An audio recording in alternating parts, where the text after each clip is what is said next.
సంగీతనాదముతో సియోనునకు తిరిగి వచ్చెదరు.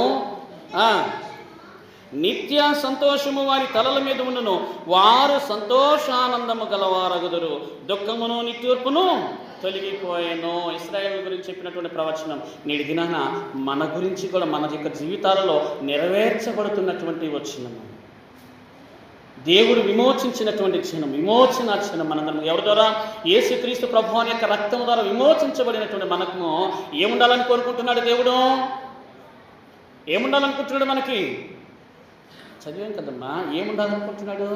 నిత్య సంతోషం ఉండాలి అంట, నిత్య సంతోషం ఉండాలి అంట. కానీ మనకు ఉంటుందా? నిత్య సంతోషం ఉంటుందా?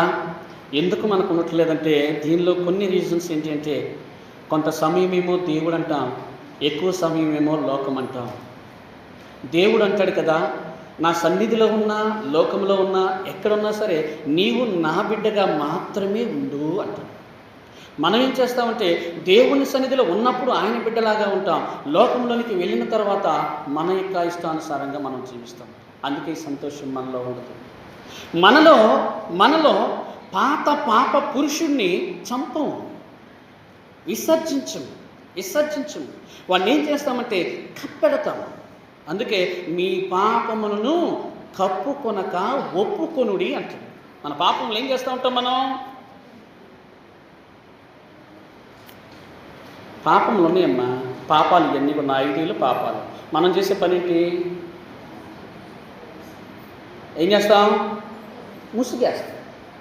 దేవుని సన్నిధికి రా అంటే మళ్ళీ స్త్రీలు వేరే విధంగా అనుకోవాలి. ప్రతి ఒక్కరు కూడా మన పాపాలు ఏం చేస్తాం? ముసుగు వేస్తాం. అది సందర్భానుసారంగా ఏమైందంటే అపవాది కానీలే ఎంతసేపు ముసుగేస్తామని ఈ ముసుగుని తీస్తాం. ముసుగుని దిగలు ఏమంటాయి మళ్ళీ లోపల? అప్పుడు దాకా ముసుగులో ఉన్నాయి ఆవేశంతో ఒక్కసారిగా మళ్ళీ పైకి వచ్చేస్తాం. ఒకప్పుడు ఉన్న స్థితి కంటే ఇప్పుడు వచ్చే స్థితి ఇంకా భయంకరంగా ఉంటుంది. అవునా కదా? కాబట్టి ప్రియమైనటువంటి దేవుని సంగమం, మనకెప్పుడు నిత్య సంతోషం ఆయనలో ఉంటుందంటే మన పాపములను కప్పుకొనకుండా ఒప్పుకొని పరిపూర్ణంగా వాటిని విసర్జించినప్పుడు మాత్రమే ఆయనలో మనకు సంతోషం ఉంటుంది. మూడో